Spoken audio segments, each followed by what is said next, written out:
Saludamos a esta hora a Rafael Ollarte, constitucionalista. Buenos días, Rafael, bienvenido a nuestro programa. Participó usted en la conformación, la elección de la nueva Corte Constitucional. ¿Quedó satisfecho? Buenos días, doña Anet, qué placer estar con usted y con toda la audiencia de Teleamazonas. ¿Satisfecho por el trabajo hecho? Sí. Ahora corresponde a la Corte Constitucional legitimarse. Las Cortes no se legitiman por los sistemas de designación. Las Cortes se legitiman por las decisiones que adoptan. Porque usted puede tener buenas o malas constituciones. Buenas constituciones en manos de malos tribunales constitucionales es un desastre. Malas constituciones en manos de buena justicia constitucional, la cosa cambia mucho. Y yo creo que respecto de la Corte Constitucional existe, debo decirlo, una sobreexpectativa. La gente, de modo general, ha manifestado satisfacción por la nueva Corte. A esta Corte ahora le toca responder a la nación y ser leales con la Constitución. Y eso a veces es difícil porque las Cortes Constitucionales juzgan a la política. Casos muy polémicos, en los que decida lo que decida, van a recibir crítica. Y entiendo yo que la gente que va a la Corte está también preparada para eso. Está preparada para hacer su trabajo y también para recibir las críticas. Pero digamos que el perfil, el proceso, no sé cómo usted lo catalogue, lo califique, pero entendemos que el proceso ha sido absolutamente riguroso y que se han escogido los perfiles adecuados. Ya obviamente si después se tuercen ya no podemos hacer nada. Esperamos que, dado los nombres que se han escogido, pues yo sí les doy el beneficio de la duda de que harán lo correcto, ¿no? No, yo no estoy dudando de nada. A ver, el proceso ha sido riguroso, yo creo que ha sido notoria y notablemente rígido. Nosotros nos sometimos al mandato de selección hecho por el Consejo de Participación Ciudadana. Valoramos la fase de méritos, nos guste o no nos gusten las normas, las hemos respetado, y luego hemos ido a la fase de oposición, en la cual ha habido una prueba escrita muy difícil, muy rigurosa, y también una comparecencia oral que ha tenido también sus rigores. Preguntas complicadas, temas del día. Bueno, como además teníamos la disposición del mandato de selección de que no podíamos replicar los vicios que hubo en los anteriores concursos, por ejemplo, aquí no hubo banco de preguntas. No hubo anuncio de lo que te voy a tomar. Claro. Entonces eso tampoco hubo puntos que se subieron porque son de un grupo social u otro, ni tampoco hubo... Vea, no hizo falta. En este caso tenemos 5 hombres y 4 mujeres, pero no se aplicó cuota de género, no hubo acción afirmativa, no hubo nada de eso, no hizo falta.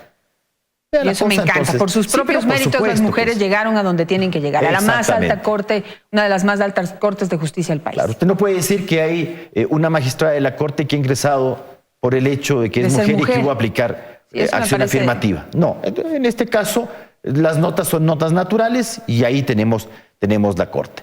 Lo hemos hecho a base de las listas que nos entregó el presidente de la República, la Asamblea Nacional y la función de transparencia.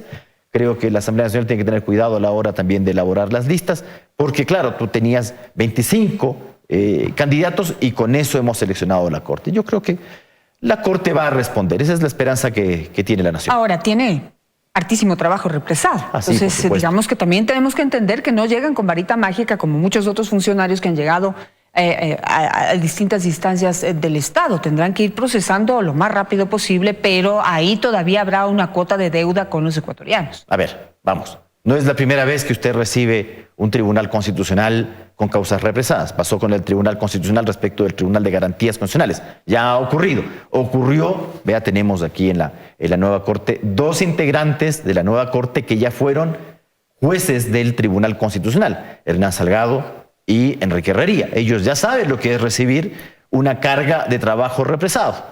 Y en el caso de Hernán Salgado, su sala se puso al día. En un par de años se puso al día porque tenía bastante carga. Entonces, vea, es cosa de no lamentarse, porque además todos sabemos a lo que vamos. Si usted se ha presentado al concurso, no solamente conocía las reglas del concurso, sino las circunstancias en las cuales está la Corte Constitucional. Y bueno, ahora afortunadamente los magistrados, a diferencia de lo que ocurría con el ex Tribunal Constitucional, tienen un staff asesor más amplio.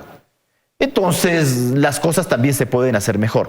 Cierto es que a diferencia del Tribunal Constitucional, ahora ya no hay salas, todo según la Constitución se resuelve en el Pleno. Eso puede resultar un embudo, pero bueno, eso depende de cómo vayan a trabajar los magistrados. Si van a volver al sistema, por ejemplo, del fallo corto. Sí. Porque si usted sigue haciendo fallos de 40 páginas, ileíbles, bueno, no vamos a salir de esto. La anterior Corte Constitucional te despachaba aproximadamente 300 casos al año. Eso es impresentable y eso no se puede volver a dar. Hay que volver a las cifras del ex Tribunal Constitucional, en el cual tú tenías un despacho de 1.800, 2.000, 2.400 causas anuales.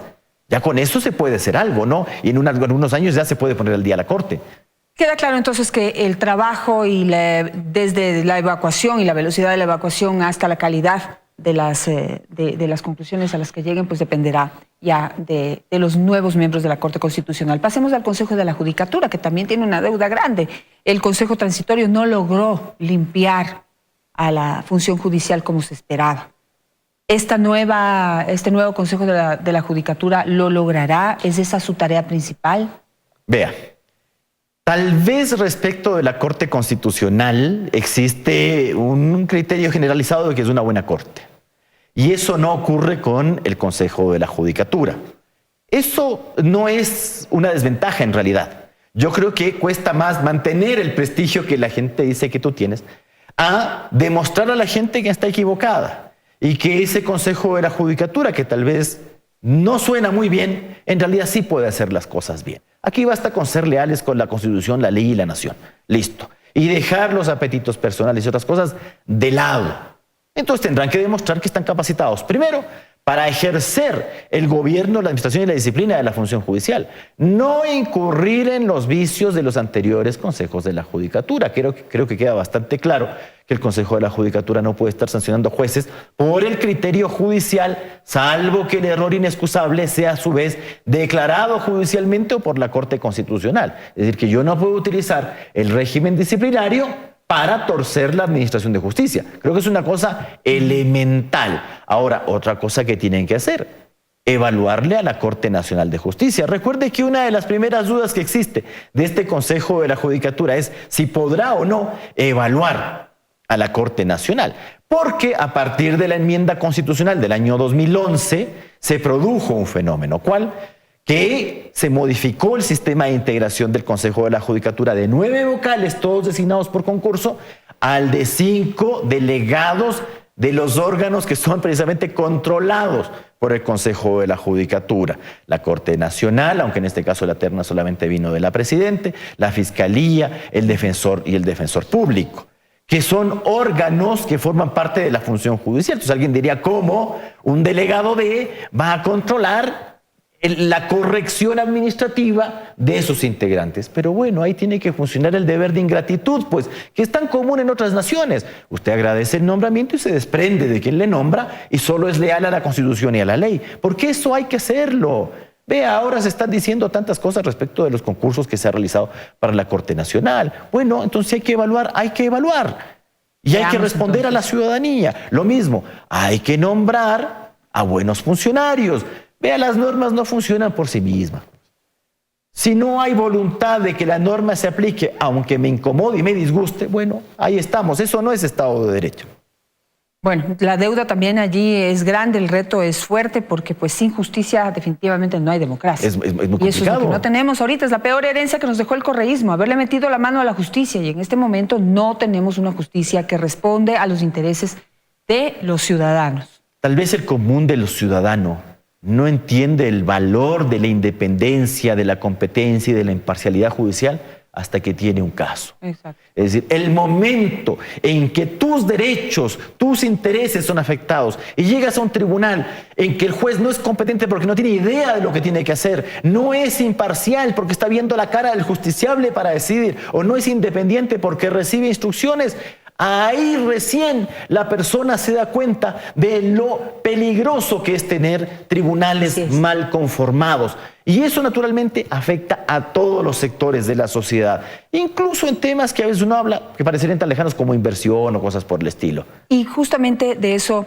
es mi última pregunta, en el sentido de el reto que tiene en este momento la justicia y estas nuevas cortes, en el sentido de que se tiene que realizar un proceso adecuado con todo lo que se ha develado en el caso de Odebrecht. Recién venimos a conocer lo que ha develado el señor Mameri de Odebrecht, en donde ya confirma que a través de la empresa Glory le coimaron al señor Jorge Glass, en donde dice que le coimaron al señor Alexis Mera, en donde dice que, pero lo que más me llama la atención y el punto al que quiero ir, es que devela cómo cómo circularon este dinero, es decir, develó esta forma en que se lava el dinero. Y esa es precisamente la clave para que la justicia aquí haga la investigación y encuentre la ruta del dinero que tanto queremos para que el dinero se devuelva a los ecuatorianos. Un misterio hasta ahora la ruta del dinero, ¿no? Pero es que no es solamente ese tema de esa corrupción asquerosa y cómo se produjo ese tema del dinero, sino de enterarse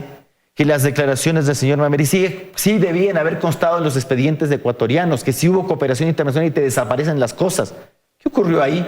¿Por qué eso no aparece en los expedientes? ¿Por qué seguimos con el caso Glass y asociación ilícita? Con un evidente cohecho cuando no concusión. Y resulta que nos quedamos en el principio y nos tienen que estar diciendo las cosas desde afuera y nosotros nos enteramos de que aquí deberíamos saber cosas que deberían estar procesadas, no por lo que hacen los órganos judiciales ecuatorianos, sino por lo que nos van diciendo de afuera. Y no solamente en el tema Odebrecht, en el tema FIFA-Gate, en el tema esto y el otro, nos vamos enterando desde afuera. Porque aquí ha estado enquistada ciertos factores, no de corrupción, sino de incumplimiento de deberes. Ahora, yo creo que la cosa no puede quedar ahí tampoco, pues, o sea, nosotros no podemos contentar con que ahora sí se les va a llamar a declarar, con que ahora sí se les va a procesar. Bueno, y los que incurrieron en su notable abandono de deberes, claro, vamos a seguir con el ejemplo, porque si yo puedo hacer eso como fiscal, como juez o lo que sea, es el mejor ejemplo para que el que me reemplaza haga lo mismo corregido y aumentado. Eso claro, es lo que hemos hecho. Porque lo del señor Mameri no es nuevo. Esto ya se ventiló en las cortes internacionales. Conozco que hay personas y asambleístas. La asambleísta Ana Galarza, ella pidió, por ejemplo, que se pida esa información del señor Mameri para que sea incluido en el caso de Jorge Glass y no se le hizo ningún caso. Pero solo yo quisiera... Es impresentable eso de que, porque esto se resolvió hace mucho tiempo, de que tú das una recomendación. Eso no es promover cargos públicos en lo absoluto. Se resolvió hace muchos años respecto de esa prohibición. Ya, dejémonos de tonteritas también. Pues. Lo fuerte ahí es que se habla de ética y de que quieren hacer un comité de ética, no sé qué, cuando lo que hay en el fondo es simplemente intereses políticos de lado y lado. Pero volvamos al tema nuestro, Rafael, una última pregunta. A mí lo que más, digamos, en donde más quisiera enfocarme es que el señor Mameri dio y develó cómo funciona la ruta del dinero. Efectivamente. Dijo que hay códigos cifrados, que hay cuentas también cifradas. ¿Cómo funcionan estas cuentas cifradas? ¿Dónde están? ¿Quién las abre? ¿Quién las maneja? Eso es lo que tienen que entrar a analizar en este momento las autoridades de justicia para encontrar dónde está el dinero de Glass, dónde está el dinero de Correa, dónde está el dinero de todos los funcionarios corruptos. Porque si usted ya tiene los códigos cifrados, sí puede identificar de dónde sale el dinero y a quién terminó beneficiando. Exactamente. ¿Cuáles son los ocultos intereses que hacen que esas declaraciones de este señor no se procesen en Ecuador? O que hayamos tenido la información y la hayamos limpiado. Porque tuvimos un fiscal que sí se fue, pues, a Brasil. Y no activa, pues, entonces las cuestiones de cooperación internacional. A ver qué está pasando, pues. Es una cosa muy rara. O sea, sí lo sabes, pero no lo utilizas. O miras para otra parte.